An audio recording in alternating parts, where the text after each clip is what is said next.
McMillan. Author Selzer-McKenzie.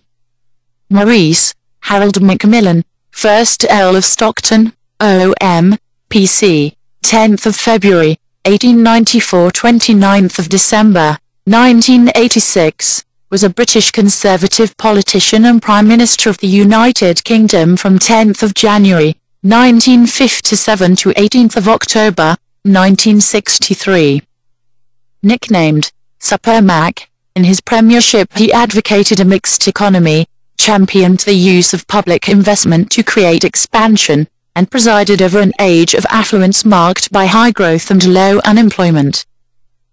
He restored the special relationship with the United States, decolonized much of Africa, ended national service, strengthened the nuclear deterrent, and pioneered the nuclear test ban with the Soviet Union, but his unwillingness to disclose United States nuclear secrets to France led to a French veto of the United Kingdom's entry into the European Economic Community.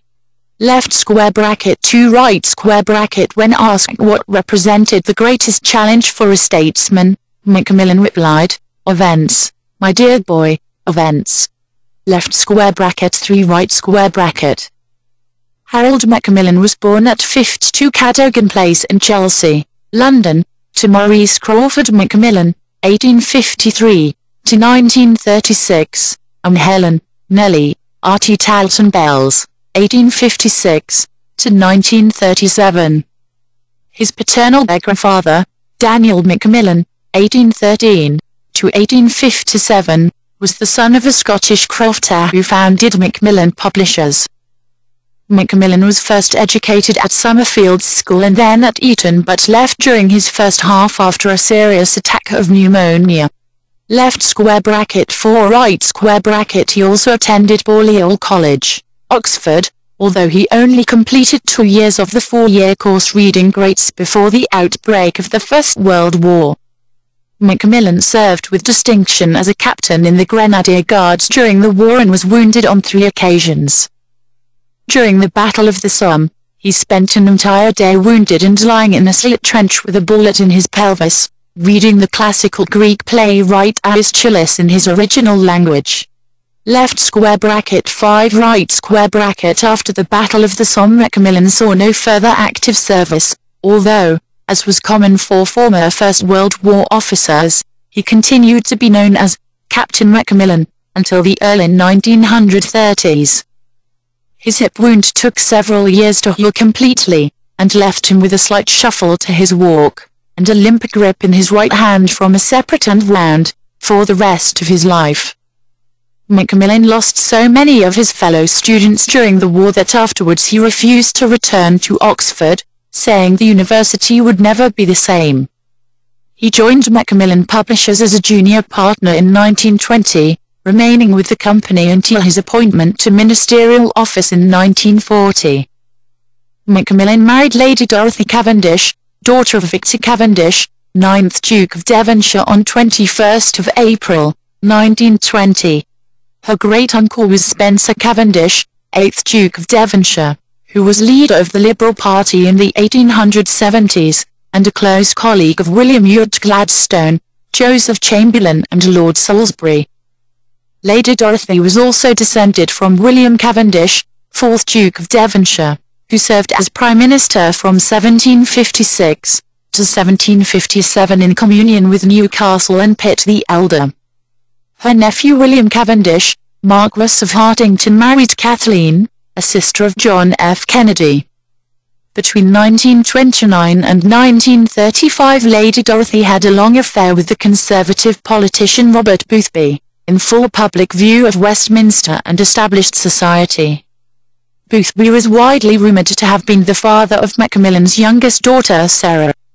The stress caused by this may have contributed to McMillan's nervous breakdown in 1931. Left square bracket 6 right square bracket. Lady Dorothy died on 21st of May, 1966, aged 65. The McMillans had 4 children. Maurice McMillan, Viscount McMillan of Ovendon, 1921 to 1984. Lady Caroline Faber, born 1923. Lady Catherine Amory, 1926 to 1991. Sarah McMillan, 1930 to 1970. Elected to the House of Commons in 1924 for Stockton-on-Tees, McMillan lost his seat in 1929, only to return in 1931. He spent the 30s on the backbenches, with his anti-appeasement ideals and sharp criticism of Stanley Baldwin and Neville Chamberlain serving to isolate him. During this time, 1938, he published the first edition of his book The Middle Way, which advocated a broadly centrist political philosophy both domestically and internationally. In the Second World War he at last attained office, serving in the wartime coalition government in the Ministry of Supply and the Colonial Ministry before attaining real power upon being sent to North Africa in 1942 as British government representative to the Allies in the Mediterranean. During this assignment McMillan worked closely with United States General Dwight Eisenhower, a friendship that would prove crucial in his later career. McMillan was also the British resident minister advising General Cately of V Corps, the senior Allied commander in Austria responsible for Operation Keelhaul, which included the forced repatriation of up to 70,000 prisoners of war to the Soviet Union and Tito's Yugoslavia in 1945. The deportations and McMillan's involvement later became a source of controversy because of the harsh treatment meted out to Nazi collaborators and anti-partisans by the receiving countries, and because in the confusion V Corps went beyond the terms agreed at Yalta and UF directives by repatriating 4,000 White Russian troops and 11,000 civilian family members who could not properly be regarded as Soviet citizens. Left square bracket 10 right square bracket left square bracket 11 right square bracket. McMillan returned to England after the war and was Secretary of State for Air for 2 months in 1945. He lost his seat in the landslide Labour victory that year, but soon returned to Parliament in a November 1945 by-election in Bromley.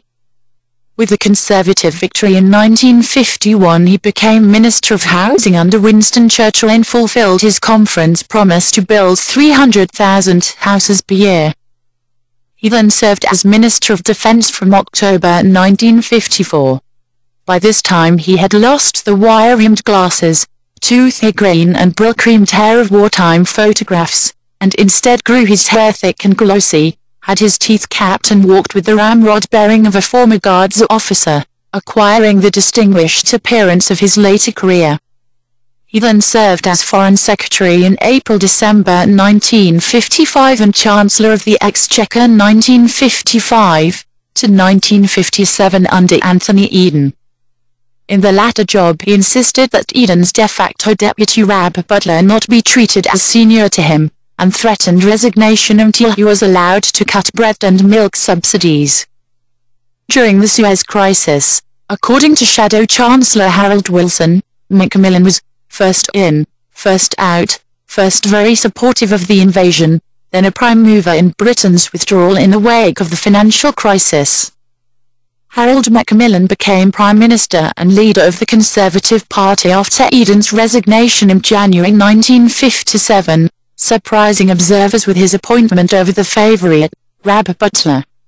He was nicknamed Super Mac by cartoonist Vicky Ways. It was intended as mockery, but backfired, coming to be used in a neutral or friendly fashion. Ways tried to label him with other names, including Mac the Knife, at the time of widespread cabinet changes in 1962, but none of these caught on. Government. The situation with Suez was so desperate that when McMillan became Prime Minister on 10 January he told Queen Elizabeth II he could not guarantee his government would last 6